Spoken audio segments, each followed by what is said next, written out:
محمد عبد المالک صاحب دامت برکات ملالیہ، آپ سے گزارش کروں گا تا ادارہ دو عالم کے ذکر سے ہمارے دلوں کو مسجد کیا۔ الحمدللہ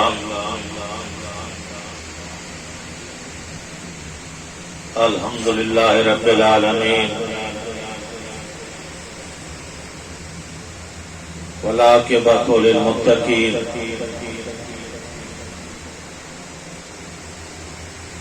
والصلاۃ والسلام علی رسولہ محمد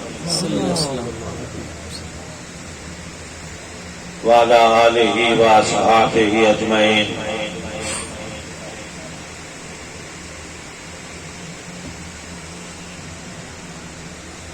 اما بعد فاعوذ باللہ من الشیطان الرجیم، بسم اللہ الرحمن الرحیم۔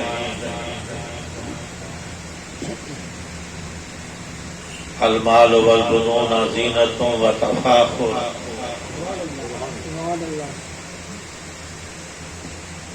والباقیات الصالحات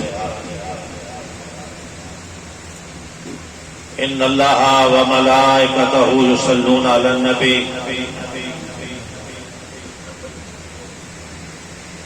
یا ایھا الذین آمنوا صلوا علیہ وسلموا تسلیما۔ درود شریف آواز بلند، اللہم صل علی سیدنا و مولانا محمد وعلی آل سیدنا و مولانا محمد، الصلاۃ والسلام علیک یا رسول اللہ وعلی آلک و صحبک یا حبیب اللہ۔ سامعین ذی وقار، محترم و معظم علماء کرام، ڈاک خان حضرات،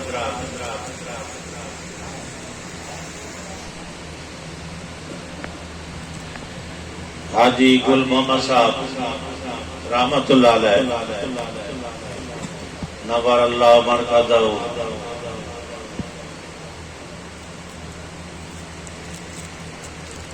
میرے بزرگوں سے وابستہ تھے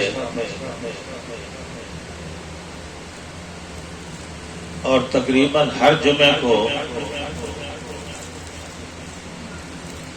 ہفتے بھر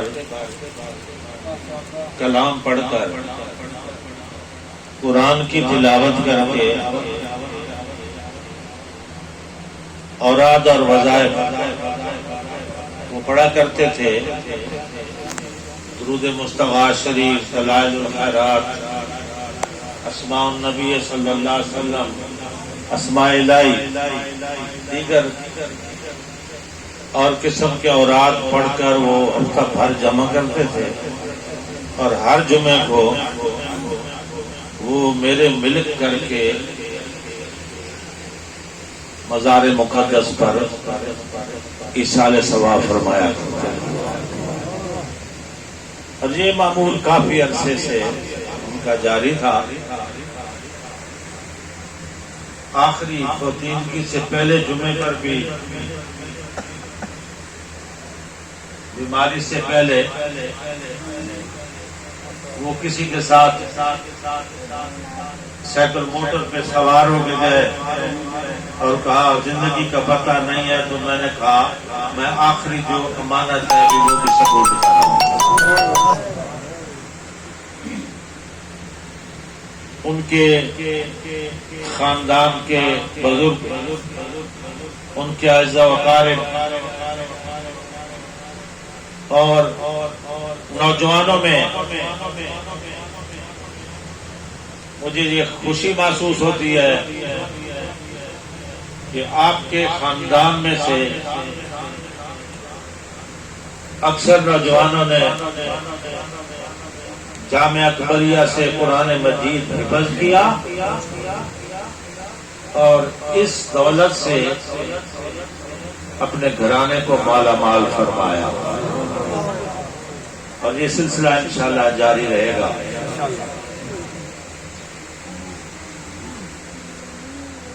یہ دنیا کی چیزیں، یہ مال و منال، یہ اولادیں، یہ جائیدادیں،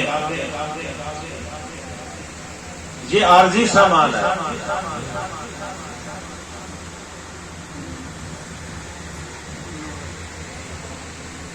حضرت سلطان محمود غزنوی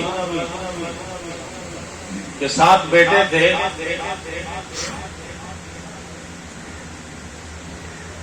اور وہ فوت ہونے لگا. وہ کبھی ہاتھ وہ لمبا کرتا تھا، کبھی پیچھے ہٹا لیتا تھا، پھر دوسرا ہاتھ لمبا کرتا تھا، وہ پیچھے ہٹا لیتا تھا. لوگوں کو یہ مسئلہ سمجھ نہ آیا کہ یہ کیا کرتا ہے بابا، آخری وقت ہے، اور کبھی ہاتھ لمبا کرتا ہے تو کبھی چھوٹا کرتا ہے، تو کبھی آگے بڑھاتا ہے، کبھی پیچھے کھینچ لیتا ہے.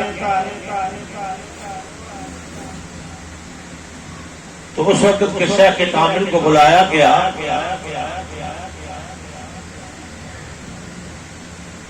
انہوں نے کہا سلطان محمود غزنوی یہ کہتا ہے تم سے کہ میں نے دنیا کا بڑا سامان جمع کیا، بادشاہیاں جمع کی، مال و منال جمع کیا، اسباب جمع کیے،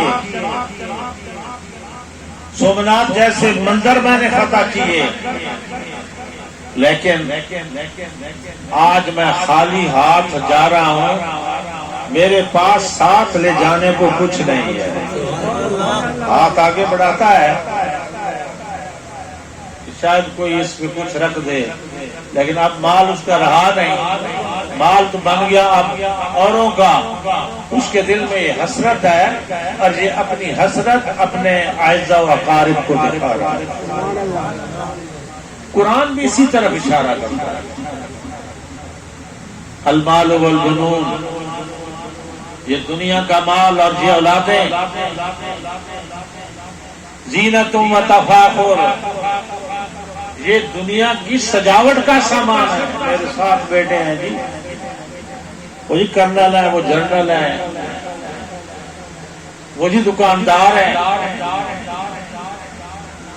وہ جی تجارت کر رہے ہیں، بڑے کامیاب ہیں. قرآن کہتا ہے زینت و تفاخر. یہ جو بیٹے ہیں، جائیدادیں ہیں، اولادیں ہیں، یہ صرف لوگوں کو دکھانے کا سامان ہے،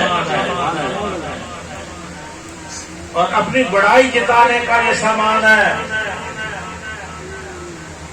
والباقیات الصالحات.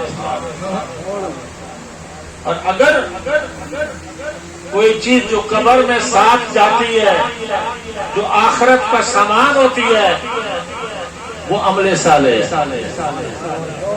حضور نے فرمایا مرنے والا 3 چیزیں لے کے جاتا ہے.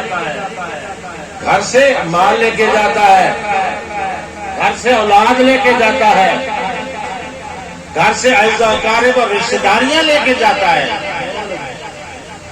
لیکن 2 چیزیں واپس آ جاتی ہیں، ساتھ نہیں دیتی. مال جو تھا وہ لنگیوں کی صورت میں تھا، اچھی چادروں کی صورت میں تھا، بہترین کفن کی صورت میں تھا. اتار دو جی، اب اس کے دفن کا وقت آ گیا، لنگیاں اتار دو جی. اس کے دفن کا وقت آ گیا، اچھے کپڑے اتار لو جی. اس کے آخری سفر کا وقت آ گیا، بس ایک چادر رہنے دو، باقی ساری چیزیں اتار لو. ایسا ہی ہوتا ہے دنیا. اچھا پلنگ بھائی، اب اس سے اتار دو میت کو. یہ خوبصورت پلنگ کی ضرورت نہیں ہے اس کی.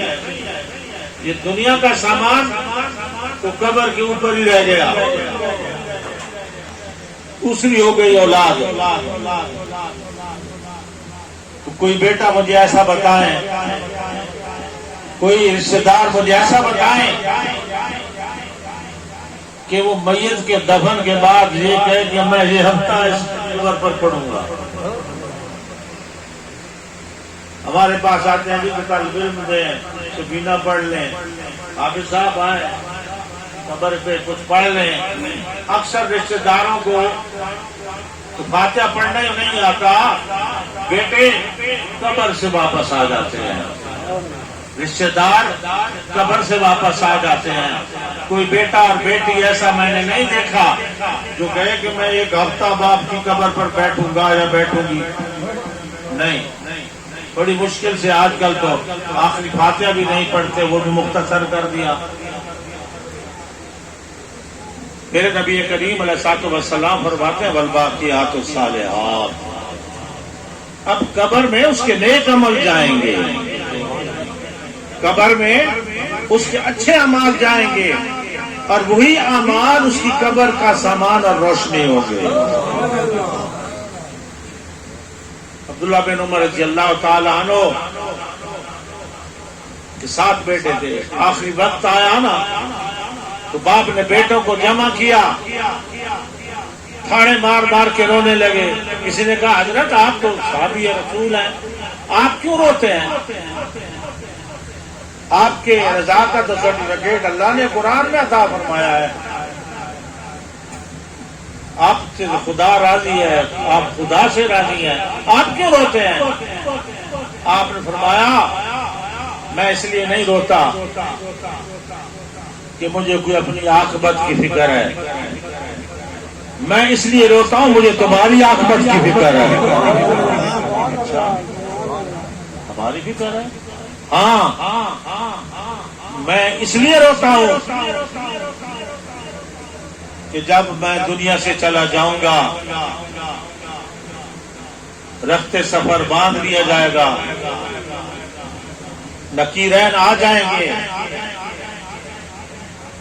جواب اور سوال کا سلسلہ دراز ہو جائے گا۔ میرے بیٹوں میں تم سے وصیت کرتا ہوں کہ میرے دفن میں آہستگی کرنا، جلدی جلدی مٹی نہ ڈالنا، جان چھڑانے کی کوشش نہ کرنا، آہستہ آہستہ۔ اس لیے کہتے ہیں مٹھی سے مٹی ڈالے، 3 مٹھی ہر شخص ڈالے اور آرام سے ڈالے تاکہ میت پر کچھ وقت لگے اور اس کے ساتھ دعا پڑھیں منہا خلقناکم وفیہا نعیدکم ومنہا تارۃ اخری۔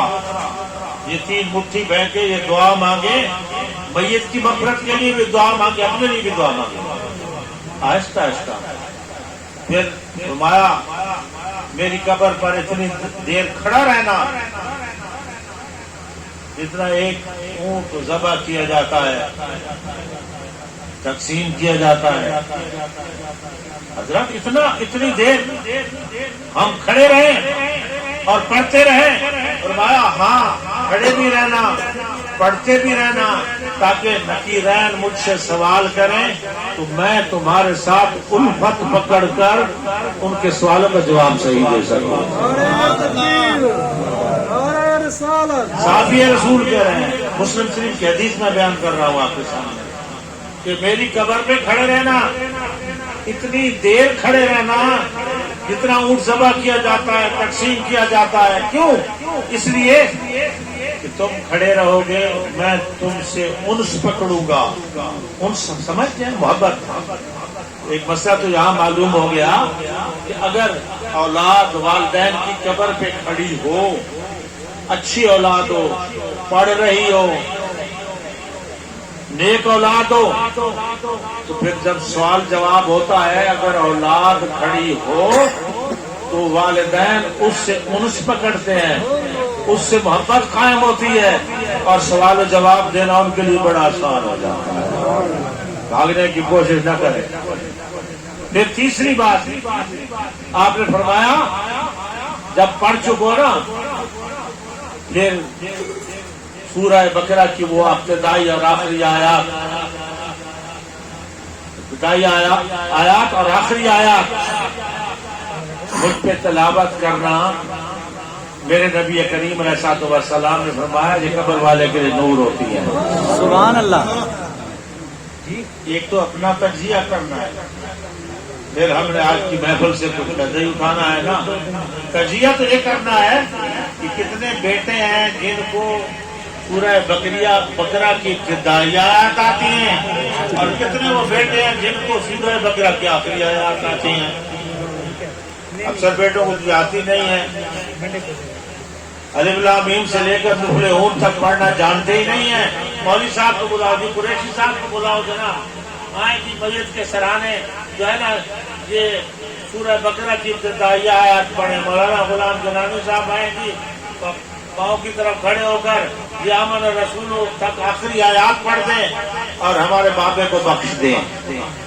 بھائی وراثت آپ نے لی، پیسہ آپ نے لیا، باپ نے مشکلات اور جو ہے نا ساری کلفتیں آپ کے لیے جی لی، اور جب آخری وقت آیا مولوی صاحب کی باری آ گئی. مجھے کیوں نہیں آتی، آپ کو کیوں نہیں آتی؟ یہ آتے ہیں ہر مسلمان کو کیوں نہیں آتی؟ آنی چاہیے. یہ ماں باپ کا آخری حق ہے جو ہم ادا نہیں کرتے. پھر میرے نبی کریم علیہ السلام نے فرمایا اذا مات بنی آدم انقطع عملہ الا بثلاث، جب کوئی مرتا ہے نا مرنے والا تو سارے اعمال کا سلسلہ بند ہو جاتا ہے. 3 عمل مرنے کے بعد بھی جاری رہتے ہیں. 3 عملوں کا کھاتا جاری ہے، 3 عمل باقی ہیں. والباقیات الصالحات کیا ہیں؟ جس کو قرآن کہتا ہے کہ نیک اعمال باقی رہیں گے. پھر نبی نے فرمایا 3 عمل باقیات الصالحات ہیں. فرمایا میرے نبی کریم نے صدقہ جاریہ، صدقہ جاریہ عمل باقی ہے. مسجد کسی نے بنوا دی، مدرسہ کسی نے بنا دیا، ویلفیئر کا کوئی کام کر دیا. کوئی اور زیادہ لمبا چوڑا اگر نہیں کرنے کی توفیق تو کہیں مسجد بن رہی ہے تو اس میں 2-3 اینٹیں ملا دیں. میں نے حدیث میں پڑھا من بنا لیتا ہے جو ہے نا جو اللہ کے لیے گھر بناتا ہے، بیتن کے اوپر جو تنویر ہے تنقیر کی ہے، یہ تھوڑا سا ایسا ملاتا ہے یار، ایک کوپرا ریت کا ملا دیں، ایک گٹو سیمنٹ کا ہی ملا دیں، خلوص کے ساتھ کچھ حصہ ملا دیں تاکہ آپ صدقہ جاریہ دینے والوں میں بن جائے. اور کچھ نہیں کر سکتے لیبر تو کر سکتے ہیں. لیبر حضور نے لیبر کی ہے. مسجد نبی میں میرے آقا مولا صلی اللہ علیہ وسلم نے تغاری اٹھائی، رجز پڑھا، صحابہ رجز پڑھتے تھے، اللہم لا عیشا الا عیش الاخرہ. حضور نے جواب دیا فاغفر للانصار والمہاجرہ، زندگی تو آخرت والی زندگی ہے. صحابہ کہتے ہیں زندگی تو آخرت والی زندگی ہے، دنیا والی کوئی زندگی نہیں. تو حضور جواب میں کہتے تھے اے اللہ ان مہاجر و انصار کو بخش دے. میرے آقا نے لیبر کیا، لیبر اس سے بہتر کیا ہے؟ تغاری میرے آقا مولا کی سنت سر پہ رکھ کے تو مسجد میں پہنچا دیں، صدقہ جاریہ لے لیں. تیسرا نبی کریم نے اور بھی آپ کو رستہ بتاتا ہوں. یہ بچے پڑھتے ہیں نا ہمارے پاس تقریباً جامعہ اکبریہ میں 80 سے لے کر 90 تک بچے حفظ قرآن مجید کر رہے ہیں. تو ان کو قرآن مجید لے دے، اور کچھ نہیں کر سکتے نا پوچھ لینا، حافظ صاحب سے پوچھ لیں. حافظ بھی قرآن خاص قسم کا استعمال کرتے ہیں.